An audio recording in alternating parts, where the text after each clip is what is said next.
So I'm always going from one passion to another, and I grow the passion by giving time and attention. So for me, passion is a seed. It's not something you are born with. It's a seed. If you give time and attention, it grows.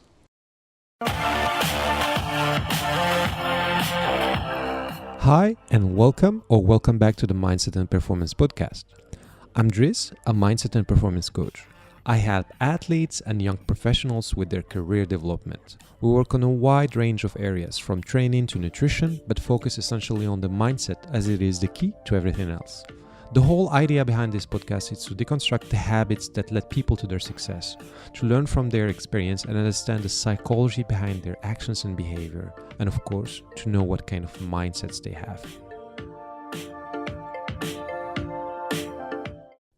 My conversation this week is with Rafi, a baker who turned to an Ironman athlete. Most of people know him as a cafe owner and don't necessarily know the story behind his success. Rafi's story isn't only about his sport accomplishments. We dive deep into his childhood and how he grew up refusing to take things for granted and always questioning the norms and what is possible. From an early age, he knew that he was meant to try different career paths and fill his life with challenges and exciting experiences. His natural ability to stay focused and committed to the process led him to achieve great things in his life. True athletes and business professionals know that perseverance and consistency is the key to living an abundant life full of possibilities. So tune in and learn what it takes to be a high-performance human being. Congratulations on your last victory, we call it. What was the results actually? At the Ironman, I finished below 13 hours for my first Ironman.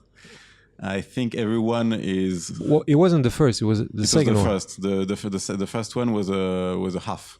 So it's the first full. Ah, okay. Actually, I thought the first one was actually the first full. No. It was I did the first time a half, and this one was the first time the full. And when you see that the last one finished in 17 hours at midnight 30, it's already pitch black in the village. There's no one anymore. Wow. I am giving a big thumb up to the last one, and I think a bigger than the first one. So was the first one like a way to try yourself first on it, or how come you didn't go for the full version from the beginning? Yeah, the full is quite impressive. Like you run a full marathon after 180 kilometers riding a bike, after 4,000 meters of swim. So when you see that, you say, okay, there's an option of being half someone, half an Ironman. You don't like to be half someone. You don't like to be half a baker. You don't like to be half a security guy. You want to be a full. But still, there are steps. So experiences teach a lot. The tougher they are, the more they teach. But if you can handle them. So when you train for a full Ironman, you're going to hurt a bit your body. And it needs to heal too. I lost 3 nails. Oh, you did. You go through experiences where your bike break. In a way, you lose a wheel. I had Chinese wheels. So you're gonna encounter things that you don't expect. So always, it's very smart and advised to go step by step. Mostly when you go until that point of a full Ironman. And then how did you get into all of that, like from the first place? Did you do a triathlon before? No, I never did that. I love sport when I always did sport, all my life periodically, and I never achieved something in sport. So I thought, okay, I love swimming. I swim a lot. So I love riding. In Paris, I was 20 years riding. So okay, let's challenge. Let's see what I got. Let's see what I'm able to. Was there a specific moment that there was a shift, or like whatever, a shift in mindset or objectives? Yeah, definitely. Yeah. When you start training, you realize something that you missed for 20 years is the performance day. This day, there's no excuse. You cannot accuse anyone. You have to make it. You have to be there. There's a date, a time, 6 a.m. On this day, you have to make it. And whatever happens before, I couldn't even ride a bike before the half Ironman. 3 days before the half Ironman, couldn't even put shoes because my nail was bleeding. You just hold it, you shut up. You wait the morning, this morning, you put your shoes, you feel pain, you go. The performance day is something we had at school. And because in our lives we don't have it anymore, I think I missed it. I want to have in my life this performance day again, where you have to commit, and I see it everywhere here in Bali that it's really missing, not only to me but to a lot of people, because the only group of people that wake up early, a group, I'm not talking about one person, but a group organized that wake up early to do something in regularly, is my cycling group. And when we say, let's go at Serangan 6:15, everybody's there at 6:15. And no one talk, argue, cancel, or whatever. Alex is one of them? You know Alex Yes. Fabi? Okay. Yeah. Alex Fabry is not one of them, but he came sometimes. Okay. But he's not committing. It's harder to commit. He's gonna laugh when he will hear that, for sure. I know him. Yeah, I know him very well. I love him. He's in my toilet in Canggu. Yes, of course, on that poster, for sure. Yeah, he's a great guy, very sportive. Yeah, He's doing other things. He asked me a couple of times to join him for some adventure things, motorcycle, all that. But I didn't follow. Yeah. Okay. Yeah. Okay. Mm-hmm. He's not into triathlon, I think. So how do you introduce yourself now to people when you meet them? Now it's a bit tricky. If it's in Bali, I would say I own a cafe. I just say that because people already know me a bit, and I don't want to put an accent on all the things I'm doing. So I leave it light. I keep the humble face. I don't want to put a lot of attention, and I very quickly talk and ask questions about themselves.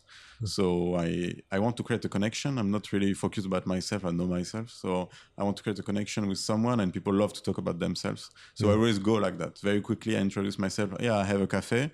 If they don't react, so it means we never really meet. I can go a bit further and say I'm a chef and blah, blah, blah.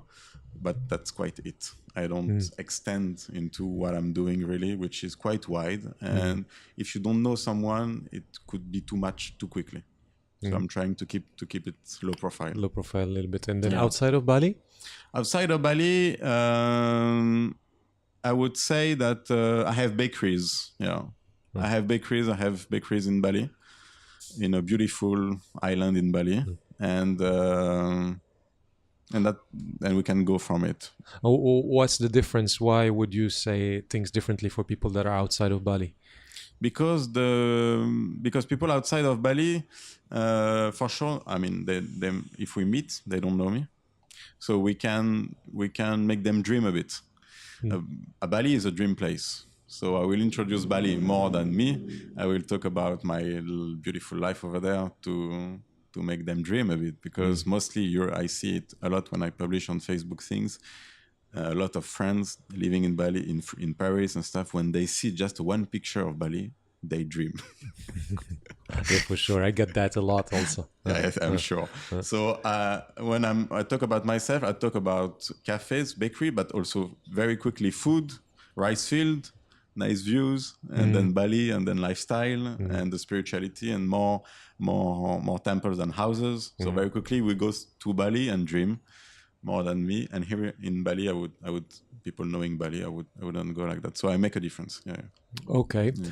So can we go back to the point where you said there are a lot of things that you are doing in the same time right now?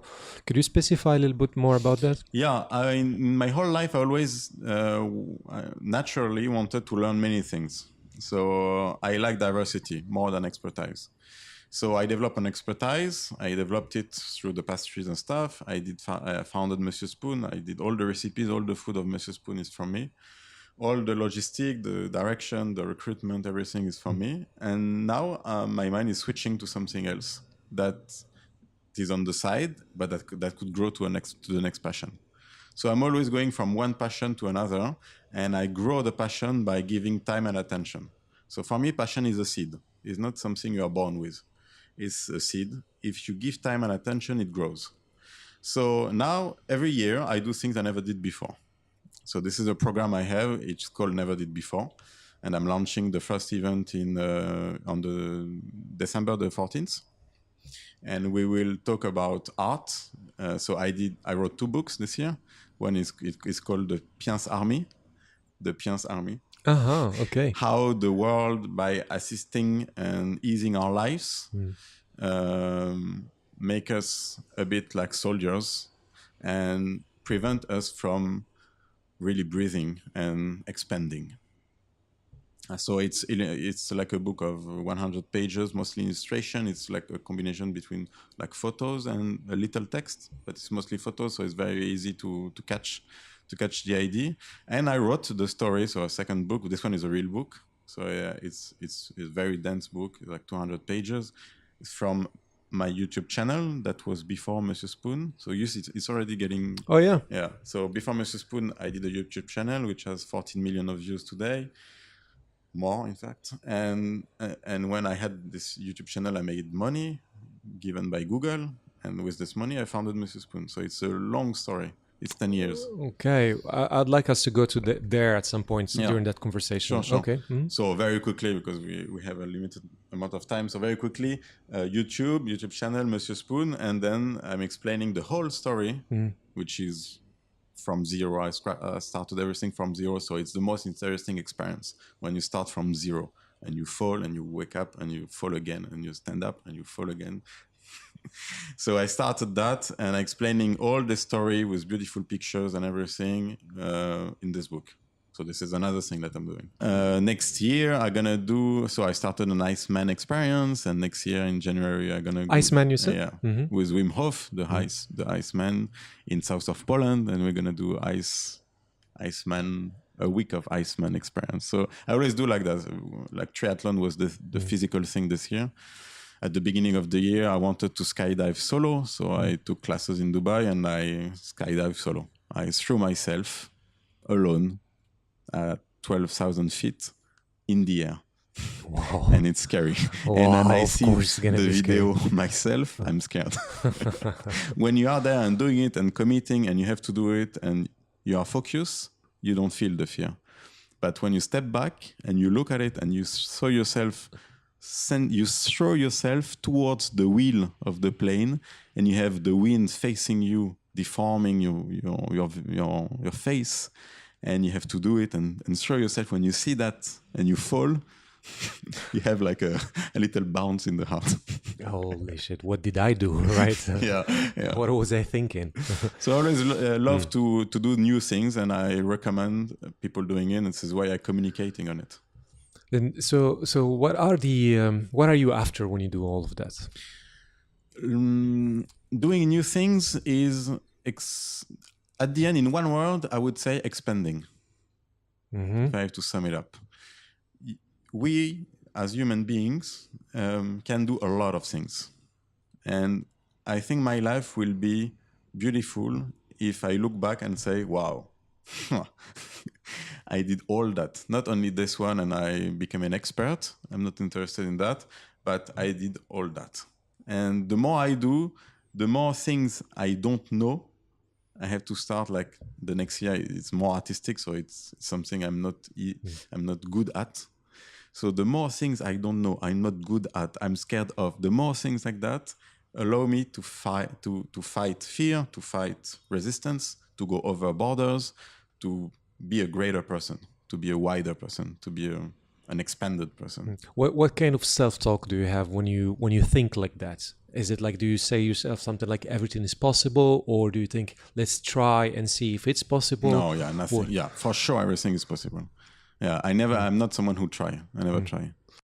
If we look back at the beginnings, really the early beginnings, going back all the way maybe to childhood, what will be the first chapter? What would you call the first chapter of your life? I would call the first chapter the moment I started to question adults and what they have to give. How old were you back then? I was 12. Very precisely, because I was in advance at school. I was 2 years earlier. So when the kids started to have puberty, puberty, I saw them becoming dumb in a way, smelling bad. I saw them doing things that I never had.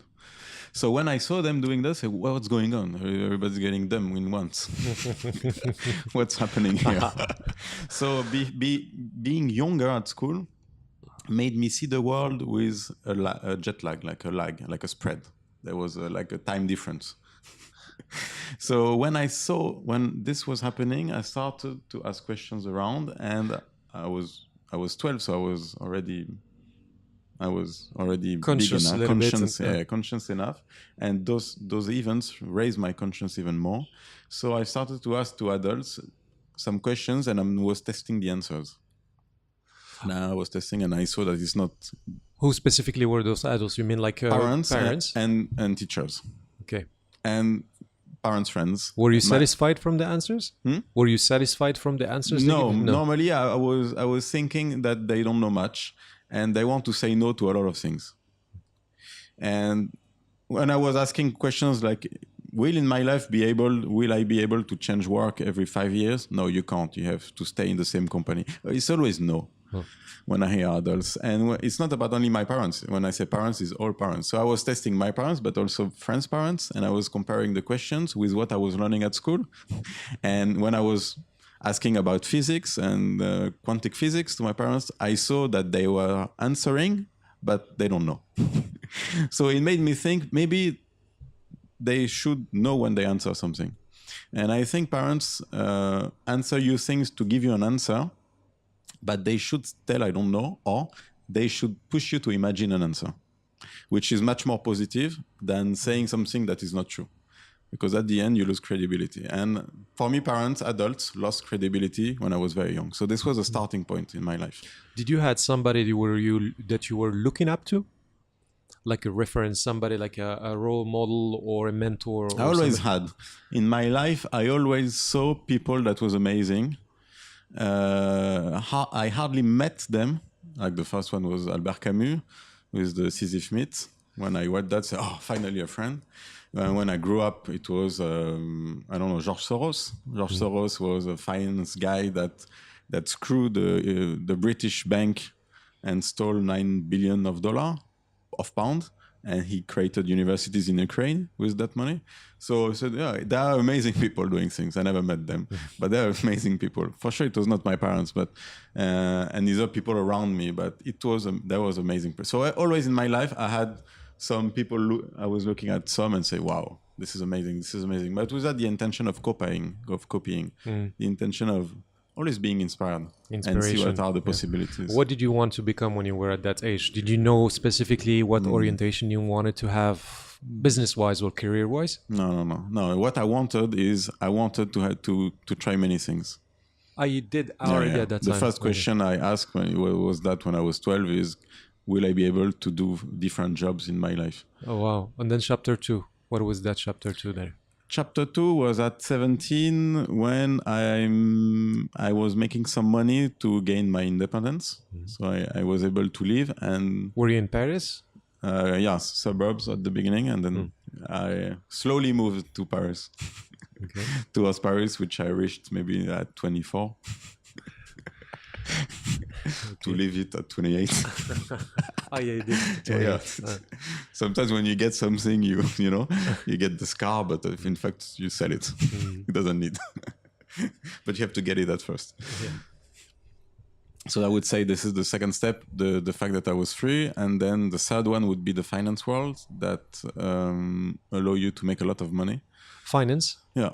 I was a trader for 2 years. So I did some high schools and then a master of finance, and then I integrated. Why bank. Finance? Finance because it was the way to make money. And So you were kind of clear about your objectives. You knew you wanted to make money first, or was it just like stumbling into it? When you are it's not really intentionally, but I was good in math, and when I finished high schools, the field that you are directed to, because there's a lot of maths, is finance. So it ends like that.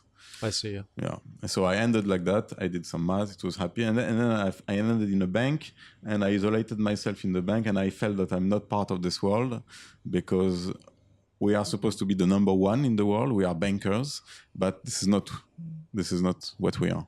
What was missing for you specifically? Humanity. Oh, really? And some meaning. There was no meaning. Is that the time where things started changing? Yeah. Yeah, because I realized that I'm just a kid. and I'm happy to do a lot of things with numbers. And for me, money was very, very virtual. And it's really the case when you are young and when you don't touch it and when it's fluctuating. So you don't really, you are making money today, but you lose a bit tomorrow. So you don't make this concrete. It's not like a house. So it was very abstract in my mind. So it stayed abstract like that. So it was not about money. There was no. I'm sure a lot of listeners here are also not happy somewhere in their job, not finding the things that they're looking for. What would be the advice in terms of mental skills, perhaps, that you can help them with and can advise them to do things that you advise them to do in order for them to do that change and be successful at it? So you did obviously a change from banker to something else differently. What skills did you employ to do that change? Could be for perhaps courage, could be perhaps clarity and vision. For me, it went very naturally, but if I look back, I would say that perseverance. So you were persevering in. I have a very strong mindset. Nothing can stop me. So you decided to make the change towards which direction? So when I started, I went to real estate. So I went to a bit accidentally, and then to food. And when I do those changes, I didn't have any passion. I didn't grow with passion. I ended in bank, so there's nothing exciting. So I said, okay, in my life, I have to grow a passion. So how we grow a passion? By loving something a lot. And now when I started to cook, I could drop it. I could stop. I forced myself. I accepted that I have to change myself. Myself has to change. And because there's a resistance of changing that we all have, we don't do those steps. You have to start with the idea that you will be another person. You will have to reprogram your brain to think differently. Isn't that scary for most of people? It is. So what's the mental skills that need to be employed there? Self-talk, for example, positive self-talk? It's going to be okay kind of thing? What did you use? What I would recommend would be different than what I use. What I use was quite naturally. I was saying that. So for me, it's natural to go full straight and never stop. For me, it's natural. I would say that when I started my YouTube channel, I looked at YouTube channels and I saw that a lot of people start a bit and stop. So you have a lot of channels with 1 video, 2 videos, 3 videos with not being consistent. No. So they don't do the work. So I understood you have to do the work. So you have to be above the other. If you want to be above the other, you have to do more. So I started. So for me, it was quite natural. Do more. Compare yourself to the other. Maybe with ego, it helped me a lot. Ego helped me a lot. For me, ego is a tool. Is it a good thing or a bad thing, ego? Yeah, it's an amazing tool. I agree with you 100% with it. Like, I disagree totally with people that says, no, I drop off the ego, off the ego. I don't think it's old stuff. Yeah, for me, ego is a tool. It's not good or bad, it's a tool. So when it serves your purpose, it's amazing. When your purpose serves the ego, it's not good. When your purpose feeds the ego, it's not good. When your business feeds the ego, it's not good. But when you use it, it's an engine. So it's a tool, it's a knife. If you use it the good way, wow. If you have someone who has a lot of ego, don't change the guy, change the environment. Give him love, support, he won't need the ego. Ego is a border, and as all borders, is preventing but protecting. So if you need an ego, it means maybe your environment is pushing you to have an ego. But if you have it, don't destroy it. It's a tool, use it. That's a very good one. So grow your ego, grow your love, and see the others, want to be better, and when you're not still at the top, keep doing. Great one. We know, you and me, that the top doesn't exist. So you always keep doing. Keep on pushing, yeah. Keep on pushing. Okay, so you changed from banker to baker, correct? Yeah. How and why food? Why? I read a book that was a gastronomic revelation, the book of Rafis. He's the father of the molecular food that inspired Alubuli and a lot of others. At that time, it was very trendy, molecular food. And I read his book, and he was explaining what's behind the food. He was explaining why in recipes we show eggs two by two and not all together, or one by one, like in the patachoux. It's one by one. So I was curious. He raised my curiosity. Curiosity is amazing. If you keep being, I think if you love things, you are curious. The thing, I think we lose love in life. We lose the ability of loving deeply. I think this is what we lose, and this is why it's scary to change, blah, blah, blah. But if you keep love as an engine, you look around and everything is beautiful. And everything there's a world behind everything. How do you keep yours? How do you keep your curiosity vivid? How do you keep the fire? That I can answer very clearly. I always preserved myself very well. When you grow, there's always people who gonna tell you no. There's always people who gonna tell you can't make it. And by rationalizing, you understand that people always talk about themselves. They never tell you what to do or what to be. But because our parents are the first ones who tell us what to do, we grow up thinking that people around us are telling us what to do. And sometimes we tell them, you're not my dad. But even dad shouldn't do. No one is really telling you what to do. No one. They are just giving you information. So when they are telling you, Rafi, why are you doing pastry now? It's not your field. Go back to your field. This guy is saying that he's an expert. He's an engineer. He's just telling you that for him, you have to be an expert. So go back to what you do and repeat. He's just talking about himself. Don't take it bad. Don't take it personal. And I was in Perth now. We don't feel we can even talk to anyone anymore without hurting someone. So if you go to a supermarket and you cross someone, you're going to have to apologize. I'm sorry. All the time. Sorry. In the parking lot, sorry. I'm sorry. No worries. No, sorry. So you cannot express yourself, you know. When you feel you cannot say anything you want, you have to say what people can handle, and they cannot handle anything. Even passing you on a supermarket, you are blocking your expression. So it's not good. You have to be able, your soul has to be able to breathe so you can open your lungs and express yourself. So that's very important. So the whole world is building shields around people. And we don't judge people at the same way we shouldn't take personal things. So in Australia, you shouldn't excuse yourself every time you pass someone, because he won't take it personal. And I see a lot of people accusing, you are a liar. Did you make the work to make the person feel that he can tell you everything? No.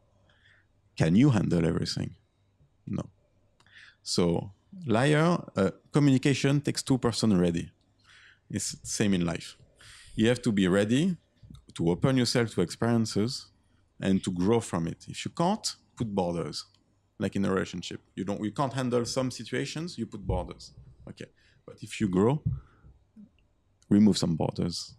Don't take personal, listen to everything you can and grow, only grow. No one can hurt you. So you protected yourself Always during that yourself. period, protected from other people's belief or other people's opinions. Yeah. Okay. You absorbing, you okay, listening, open, but still keep on going, thinking it's possible. Yeah. Strong mindset. Great. Next chapter, what was it? So Baker, you liked it. You. So I founded a YouTube channel. It was at the same time. So quite a step. Yeah. While I was understanding what's behind recipes, like I was saying with Rafis and gastronomic revelation with his book, I was amazed of the molecular world behind food. And I was like that one day I was doing things like that in my life. I was in a subway, and sometimes the subway was empty, and normally you just sit anywhere. And I always had this habit to sit side by someone, even if the subway is empty, if the wagon is empty. You would go and sit next to people? Yeah, next to someone. And you can't imagine how it's hurting people, it's bothering people to have you close to them without any good reason. Well, I do know what it means exactly. There's actually funny pictures. You know, I used to live in Sweden before Bali, 6 years, and there is a picture of people waiting by the bus. There's like 2-3 meters between each person. It's snow and cold, but they still have to take a lot of space between each other. And because it's close, it's a little bit awkward, a little bit boring. This is my own space. You got the point. Keep the warm together. Stay warm, close, stay yes, together. stay warm. So there's a problem with human contact. So I used to do that, and there was one guy one day with a newspaper, and there was like a small comic there, and there was one French guy like that looking at a glass of wine, and he was pretentious and looking at this wine and the color and the smell and everything, and he was saying at the end, "Wow, behind wine there's a whole world."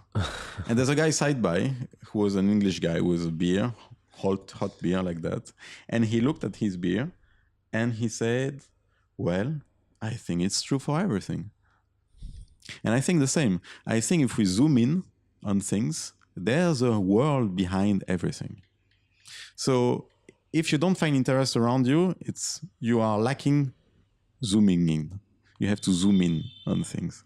And if you zoom in, you will see that there is a world behind everything. And you cannot accuse anyone like I'm bored or whatever. It's not anyone's fault. You have to commit and zoom in on things. Give interests. Why it's happening, why it's there, how it works. We don't know much, in fact. We don't know much. And in all our life, we are here to learn things and to feel things. And so let's start everywhere. Oh, for sure. Okay. So when I started my YouTube channel, wow, it was a world. There was a whole world behind YouTube with a lot of human minds and souls expressing themselves in a very random way. So I was very amazed to see. I loved the smallest channels. The one not doing one video, but 3, 4. So he had an intention that stopped.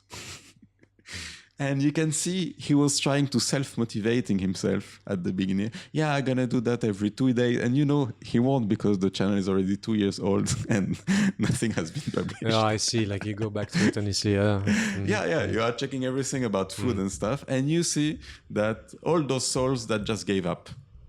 And I see that it's always the same reason. They didn't love enough what they was doing. If you really love and you give what this magic couple, which is time and attention to everything you do, it grows. Because love allows you to learn. If you give time to something without any attention, nothing happens. If you give a lot of attention but you never do anything, then nothing happens. But time and attention is something we always give to the person or the things we love. We give it to our kids. We give a lot of time and attention because we love them. It's the same with everything. Give time and attention to things that love things real, love things deeply. It will make you give time and attention. And when you give time and attention, you are able to learn.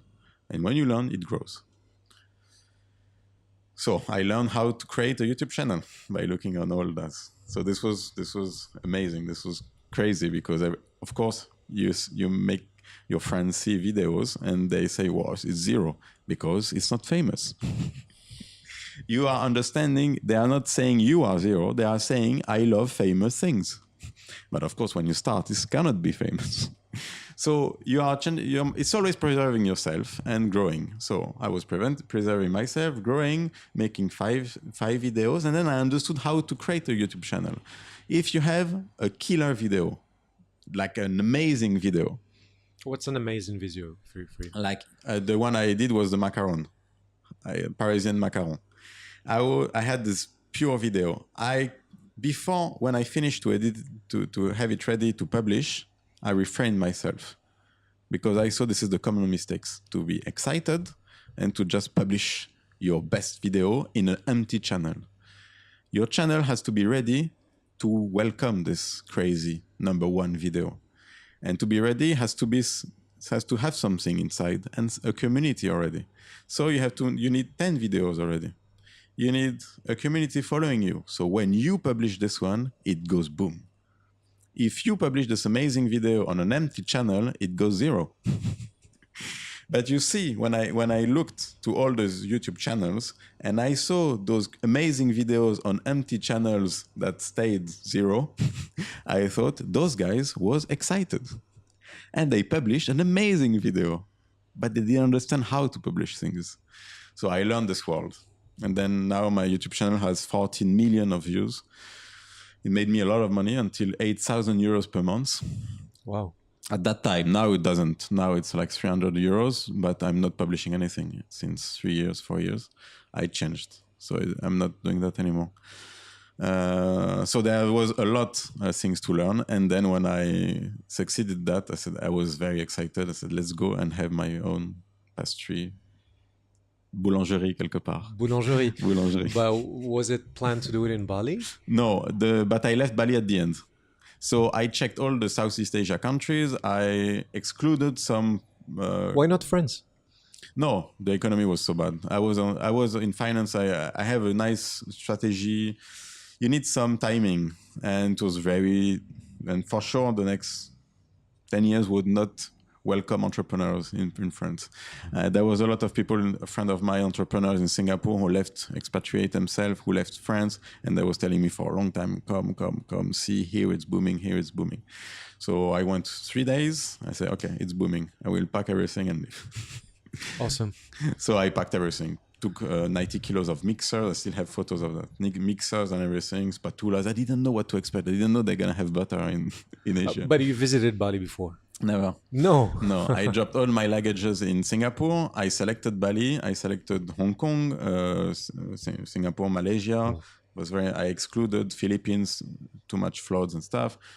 Poverty, I didn't want a lot of poverty. I wanted spirituality. So Bali was really top, but I left it at the end. So I did a tour of 3 months. And when I was up there, I said, okay, I'm going to be Bali. So I went back to Singapore, took my luggages, landed, and said, yeah, that's it. I'm sure it's here. Yeah. And I checked the market. I did a study, but I knew already through Google. So I already checked the competitors. I already knew it was the right time. Was this decision criticized by people? No. This one, I was not even asking to people. No. Yeah, I was really by myself. I knew no one here. I was sure of myself. Who joined you in this experience? So my cousin Greg, he was the only one that was always backing me up in a way. Supporting me, all my craziness and my Are you ideas. the same age? Yeah, we are the same age. He's one year older. Grew up together? No.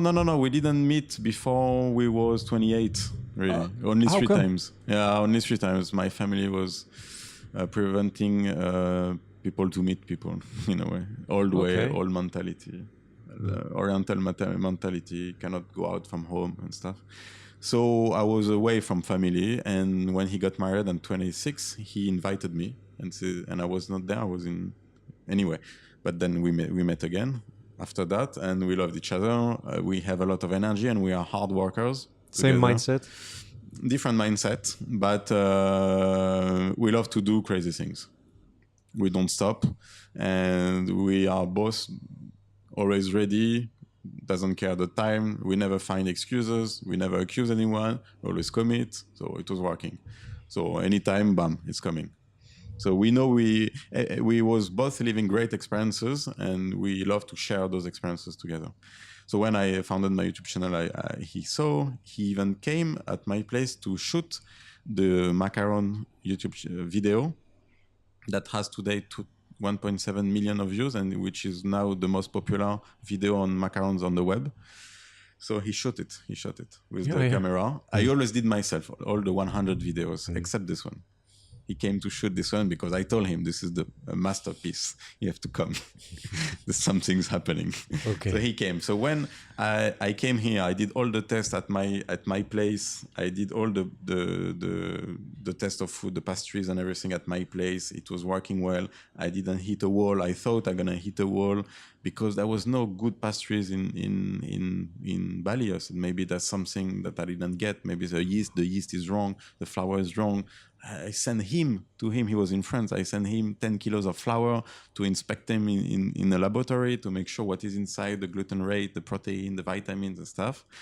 So after doing all that, I took Umalas. I started in Umalas. I took Canggu, the land, and already started to sell. And I tell there was hotels starting to call, and they Were told you me, the only one or the first one? No, doing what? the bakery in Bali wasn't the first No, one, no, right? no, Like no. there were There some was existing some. ones. Yeah, there was some. But some people maybe was talking, and there's a new thing. And blah, blah, blah. So a hotel called me. The first hotel that called me, I said, okay, we are. Yeah, okay. Can you come? Yes, but where? In the Bukit. What's the Bukit? It's in Bali? I didn't know. I was between my place and Umalas for a year, and then I went to Canggu because I love the green space that was over there. So I was just doing that. I didn't even visit Bali. I was working. So I called my cousin and said, okay, you have to come. Let's go, because you're going to manage the sales and stuff, and I cannot do everything. So come. So he came, and he came with a family with 3 kids and a wife. So it was not easy for him to move. So of course I had to make sure things are already on the rails, So when he comes, it's okay. It's not from zero. So he came, and we worked together 3 years, and then now it's already 3 years. He's back to Belgium. He lives in Belgium now. What is the secret for Monsieur Spoon? I know it's my favorite bakery for sure, and there are other bakeries obviously now. Yeah. Well, what makes the difference? Why is yours much better than the other ones? Because the difference is actually that big. Yeah. I can attest with that. Like even friends, when they come and they go try different ones, it's like, oh my God, the croissants there are excellent. Yeah, what's the secret? The secret is knowledge. When I came to Bali, as I said, I learned from this Hervésis that explain what's behind. So when you come to Bali, a croissant is only 5 ingredients, but they're all different, and the conditions are different. Not specifically talking about the croissant itself. Yeah, of course we can talk about that too, but the whole thing. Yeah, just a demonstration. So a croissant, but bread, it's always the same. So it's not a lot of ingredients, and they are all different, and the conditions are different. So you have to know what's behind the recipe. If you just apply a recipe by copy pasting, you're not inventing. Yeah, because anything. information exists everywhere, right? Yeah, of course. Yeah, but not expertise. That's what I'm talking about. So when you look at Pete Sampras playing tennis, looks easy. Information on how to hold a racket is everywhere. The recipe of how to play is everywhere, but the expertise, everything is between his senses. And it's the same for a baker. Everything is between your sense. You develop an expertise by touching, by knowing the temperature, the density. And when you do one croissant, it could be easy. When you do 2,000 and your chiller is not working even, you have to touch every dough to know which one is ready to prepare the next batch. When you do bread, same. You have to touch the dough.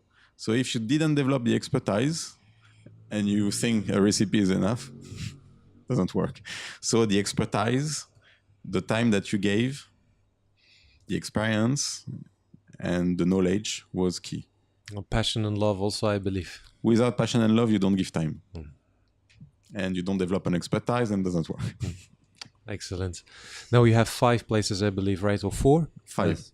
So Umalas, Canggu, Batu Belig, Petit Tanguet, and Ubud. Batu Belig and Petit Tanguet is in the same place? No. Oh, no, two different places. Batu Belig, yeah. Seminyak. Seminyak, yeah. Seminyak, yeah. And Ubud. Yeah. Correct. Okay. So, what is there any plans for expanding elsewhere in Indonesia? Secret plans? I will keep Bali. For sure. I can say that it's gonna be. I'm gonna keep expanding. I can say it's gonna be in Bali. There's not much mystery. It's gonna be Uluwatu, Jimbaran, or Sanur. So pick one. Make a guess. Everywhere in Indonesia, everywhere else. We are already in Yogyakarta. We are already in Malang. I trained the staff in Library Cafe in Malang. We are already at Epic Cafe in Yogyakarta, which is an amazing cafe. So we are already in places, but not as Monsieur Spoon. As the products are there, and it's served every day, and it's beautiful to have almond croissant served to Malang, which has no Western food. Which is quite amazing. So it's like quite a surprise and an amazing new experience for kids and people living there. So it's quite very funny to do. But for now, I don't have plans to open in Jakarta and Java or in Komodo. in Bali. I love so much Bali. I live here. I feel so good here. I want to stay here. And opening in Java requires us developing a central kitchen, and it's a huge work, and gonna take 1 year. And I don't feel leaving Bali for living in Jakarta now. How does your day-to-day look like? My day-to-day, so my a common day will be, because of all the things I did now, the new things I did, the triathlon and everything. A common day-to-day is waking up at 5:20, something like that. Massage the body. I always massage the body a bit, the legs. By yourself? Yeah. I don't touch the phone. Massage the body, feel good. I ride 1 hour, 1 hour 20. Before 7, I go back. Too much pollution. And it's suffering to see all those pollutions everywhere. So I have to go back. Pollution, biking, riding, finished. I have a nice shower, and I go in one of my cafes having a beautiful breakfast. And then I read my books. And I go to accounting after. Mostly it's like Monsieur Spoon cafes in the very early morning after the ride, after the run, and after is more office work. So until noon, I finished sport, writing my book, let's say, and administrative tasks that imply a role of the director. So everything, tax, whatever. And so I have always the afternoon free. So the afternoon, sometimes I meditate, sometimes I swim. I love swimming. Sometimes I go surfing. Sometimes I go back to my shops. I always go back 2 times, 3 times a day. I go in the shops randomly. What do you do for training when you talk about training? Do you train specifically for the Ironman in a regular basis or just before competition? No, on a regular basis. Regular basis. Yeah. It's like a part of your routine, actually. Yeah.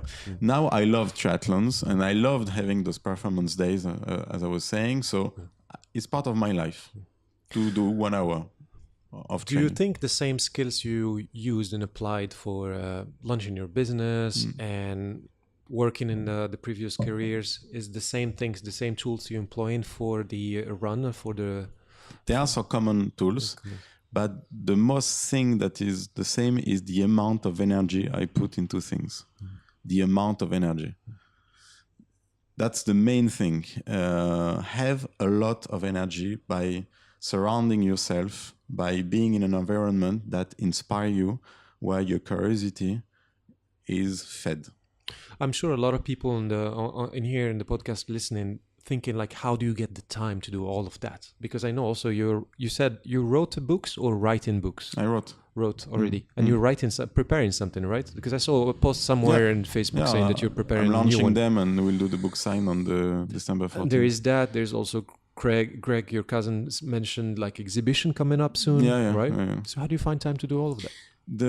If you take 2 persons and they are twins, with one you put one perfect twins. You put one in a sofa watching TV and having a job where she doesn't feel amazing, and you put the other one in a beautiful environment, surrounded by. She lives in Stanford. She is surrounded by everyone that talks a bit change the world. She gonna have a lot of energy. And she's gonna do amazing things. And when you see the guys that found airline companies, and you see yourself, you just did bakeries, you know that it's not about time. You have to remove this excuse of your mind. It's never about time. It's about the energy. So start changing your mindset, saying to yourself, it's not that I don't have time. I don't have the energy. And then you start to answer to it by finding energy. Because time, you won't find more time. We all have the same amount of time. 24 hours a day. 24 hours a day for everyone.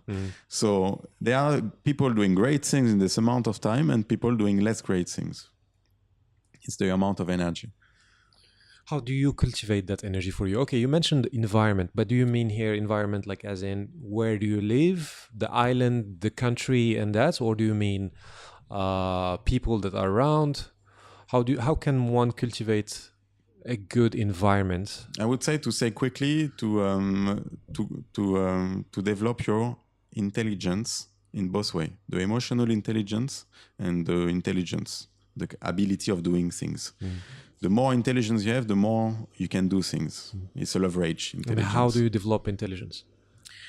Doing things you never did before. So curiosity, back to it, right? Yeah. And being open-minded. Now I'm writing a book. I'm reading a book that is from Christophe Martinez. So it's a French guy. He is a national champion of memory, and I'm improving my memory. So instead of saying I'm bad in memory, so okay, I'm not bad in memory. Shut up. We know we are not bad in memory. There are things we may remember and we don't want to remember them. There are things we don't remember and we try to remember them. So maybe we don't know how to memorize things, but we are not good. So anyway, I'm just every day in my life challenging myself to learn new things. And this makes you develop abilities. And with multi-abilities, you can found Monsieur Spoon at the end. If you're just a baker, you can't, sorry. Bali is more complicated than that. To found a company in Bali, it's more complicated than just coming with one baggage. You need a lot. So you need to develop them at what point in your life. So personal development by surrounding yourself by art, human expressions that are inspiring, that makes you see the world differently. For me, this is what is art, a new angle on the world. It's a new angle on the world. It's not entertainment. It's not chicks' butts and beautiful erotic photos. That's not art. This is beautiful to see. It's good. Doesn't make you grow. Grow by surrounding yourself by amazing human experiences and inspiring people. It can be on YouTube. Doesn't mean to go somewhere. Yeah. Well, what does success mean to you? Success, I would say, in one word, it means responsibility. Because when... How is that? For me, I don't think in a way of... for me, if you have enough food for you, it's okay. And you have a roof for you, it's okay. It's done for you. So I don't see success in a term of achievement or career goals or whatever. I don't see the world or my life like that. But it's true that when you succeed someone, it means that you reach a certain level of expertise. And at one point of your life, it becomes less dangerous to share it. But if you're too young, it's dangerous. Because if you give the tools to the others, they could use it. And you won't, at the end, have a roof and something to eat. And how satisfied are you now from your level of achievements? Yeah, it's done for me. I did. Quite it. Yeah. Satisfied, Yeah. I don't have to work anymore to make my life, to have a life, until my last day. Oh, that's pretty amazing, right? Mm-hmm. It is. And I know what it takes to do it. It's a lot. It takes a lot of mindset, of strong mindset. Okay, a couple of more questions here for you. Where does pressure come from? If there is pressure. No, I don't feel pressure. There is no pressure? No. Not even for running or, the athletic experience that you have? Every experience teaches something. Mm-hmm. Pressure is saying I am at the borders of who I am and I cannot handle more. So I feel a pressure. You are infinite. Push the borders. Don't feel the pressure. The pressure is just the experience telling you you are at the limits. Your reaction is either to go back or to go forward. Go forward. Remove the pressure. It's okay. You can miss things. No one is telling you what is good or not. Doesn't exist. There's no universal good or rule. Bad or rule. Yeah. Doesn't exist. So express yourself at the maximum you can. If you are late, you're late. If you're on time, you're on time. But you do the maximum. And the pressure, I don't feel any pressure. I don't even know. Getting bored and pressure is the two things I don't really get. Even at the Ironman, I'm going there with a big smile and saying to myself, wow, gonna be amazing. What do you focus on when you're running? Like, I believe that at some point things start hurting. Yeah. Oh yeah. Sure. Oh yeah. Your legs are screaming. So what's happening in your mind at that time? Your mind is learning again. Your mind is learning the difference between pain,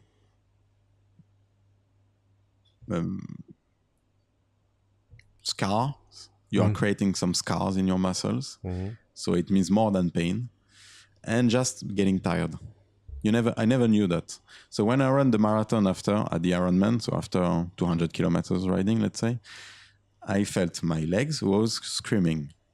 So I lived the moment where I was tired, heavy legs, pain, and I decided to stop there and to maintain my speed because I didn't want to create scars. So when you get tired and stuff, it's still the same thing. Zoom in on things, feel really your body, focus on it. And it gets you busy. It's beautiful. You have 5 hours to run, so better to be busy on something. So get your attention on yourself, but in not meditating and staying on the ground and doing nothing, like really deeply in the sensation you have on this kind of extreme experiences. And then you grow a lot. Now I know with a lot of subtleties the difference between those three steps: tired, pain, and a lot of scars and destruction. How do you prepare for it? You knew that's gonna happen? No. You didn't read about it, like somebody told you about, like the pain that comes from. No. I understood that while running. I understood that while running. I read that it's very hard, blah blah blah. But for me, as I have a strong mindset, so about whatever, it's hard, but I just can do more. Nothing will stop me. But I understood what stops me is the limit of the body. So I went to a limit. I don't like limits. You understood that. I like to push them away. So I understood the limits of the body. There was one. Oh, for sure. And of course, I could go further, and I could now won't be able to walk. And I would have to wait 2 weeks so it recovers and heals. I was going to ask you actually the question about what you do for recovery. Active recovery. So now I didn't force that much. So I did only 2 days rest. I was not able to do anything else. I was not able to walk. Forced rest. And then active recovery in swimming, while swimming, slowly swimming until today. And tomorrow I'm going to ride again slowly. In fact, active recovery means long period of time, but slow effort, light effort, slow exercise, like that. And it's working very well. And there's another thing that I saw my limits. I did free diving. And it's very interesting because you are told to push yourself. You're free diving. You're in the water. Okay, you can't move anything. Okay, you rest. And you start to do the maximum you can. So I went there and I stayed 4 minutes. And I did that before already 10 times. But this time I knocked out. So I pushed my limits. I pushed, I hold. I felt the urge of breathing. I don't mind. I stay there. I don't move. My friend who was testing my body to see if I still react, he understood that I'm not reacting anymore. He took me out from the water. I could die like that. But of course, this is something you never do alone. You are taught. For sure. Nobody please try this at home. Yes. Never try in a swimming pool or in a bath alone. This is the first thing you learn when you learn free diving. So you know already that you can knock out. So that was a limit. So I'm testing the limits all the time. Excellent. And you mentioned an experience coming soon with ice bath in where, Netherlands? In south of Poland. South of Poland. In the mountains. Tell us a little bit more about that. So that's amazing. I started to go hiking to train for Ironman, and in Abang, mostly in Bali. And after that, I went to an ice bath in Champuan Spa in Ubud on the way back. And this ice bath is amazing. It's cold. You have the spa is amazing. Was it real ice or just cold water? Cold. Very cold water. Cold. Yeah. It's 12 degrees, not that cold. But staying there more and more, so I can stay there half an hour, 1 hour. I didn't reach my limit. So I thought, okay, I have to go further. So I looked at the pro of holding in ice bath. At the Iceman. Of course, Wim Hof. Wim Hof. And the techniques about breathing. So I bought his book directly. I read it in 2 days. And I saw his life, his personal life. It's amazing. It's an amazing human book. So you see his life, what he experienced to the suicide of his wife that he has 4 kids with. It's a big mess. And the guy, he has a very strong mindset. And he's using breathing exercise, cold exercise, and meditation to push his limits. So every time there's a guy pushing his limits, I'm interested. For sure. Let's meet this guy. So I trained in this place, but it's 12 degrees, not zero. I train. I'm doing the exercise when I'm abroad because here the temperature is not cold enough. So abroad, I take always cold showers. I do my all the breathing exercises. Breathing exercises. The breathing exercise. And putting I just put my hands and feet in ice cold water. So just take some gel from the freezer, like that, or some ice, and doing those exercises regularly to be ready on January, where we're gonna go in the mountain in January, a village. of course, worst period of the year. Yes, and it's pushing me further. It pushed me to the next experience because, as I was saying, there's a wall behind everything. So what's the wall behind this coldness? The coldest village on earth in Siberia, minus 71. Yes, I saw actually a documentary about it the other day Really? on YouTube. Yes, Really? like the guys they freeze when they throw water in the air. It just freezes. Oh in the yeah, air. instantly. You saw that one? Yeah, instantly. Instantly. So you see, there's a wall behind everything. So as far as you love something, you go deeper. That's the next challenge. Yeah. Amazing. I'm so looking forward to follow that. Like, do you document all that stuff No, on I YouTube or something again? No, I document on Facebook. No, I just on Facebook mentioned. I put a lot of photos and videos mentioning what happened, like I did for Ironman. I think But a lot of give people only would be the- inspired by what you do. The path, you mean? Oh yeah. No, I mean the path and the experiences that you do and everything. Okay, I get your feed coming up to me from time to time on Facebook. But I think somehow it gets lost on Facebook if it's not documented like properly in, I don't know, a website, blog, or videos or something. As we said in the beginning of this, when we met today, like it inspires people. Yeah, it right. inspires like your staff. You said they start running. You're right, I should. Yeah, of course. Yeah. Did you get them to run because they followed you? Yeah. Because when I was starting to train, and then there was the first 5K fun run of Hard Rock Cafe. 2 months ago. So 5K, they can do it. You know, when I said it's NIT, well, they won't come. But I said, when I saw that, this event, say, okay, I subscribe everyone. So I put on the group, you know. So, and I pushed them. No. Yes. Okay. You trained them? And then, of course, I trained them. Nice. So maybe 3 times we trained together very slowly, starting to walk even. It's not even, at the beginning was walking. Oh, wow. Walking 1 hour. So I did that under the sun. So they feel exhausted a bit in a way because it's just walking 1 hour. Sure. Yeah. And it's amazing because maybe 60% of people that was running at this event was just trying to walk. Impressive. Okay. What about the art exhibition? What is that about, actually? I don't know specifically what it was about. Like, your cousin, again, just mentioned it quickly to me when we had breakfast last time in Mr. Spoon. Yeah. What's that art exhibition about? And when? Yeah, it's on the 14th of December. Oh, very soon. Yeah. Everything's ready. Printing now. 7 days. Yeah, okay. 7 days. And this exhibition is about the Piens Army. So it's called the Piens Army. Piens is a contraction of sapiens, Homo sapiens. Homo sapiens means wise in Latin.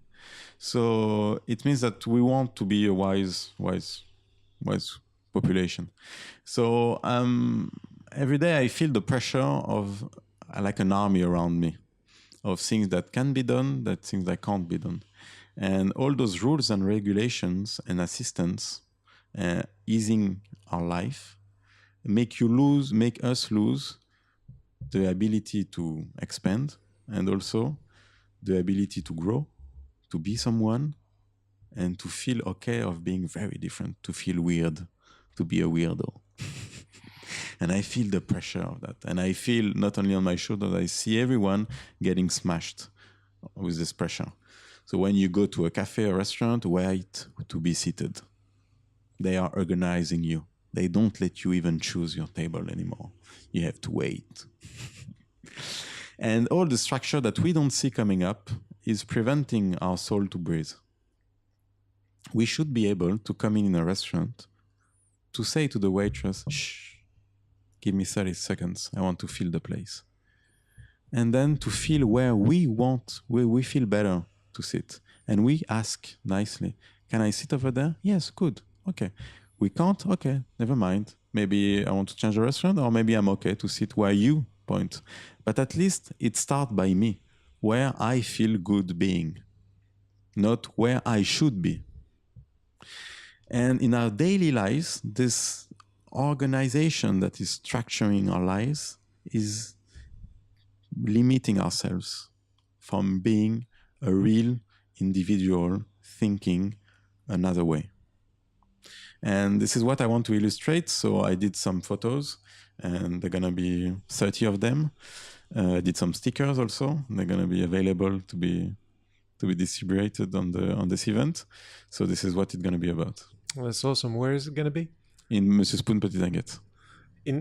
Next door. That's 5. Okay. Yeah. Oh wow. Okay. So I gotta put that on my calendar, and of course we're gonna share all this in the links of the. Oh, beautiful. Beautiful. So we have a little bit of promotion for it, of course. Thanks.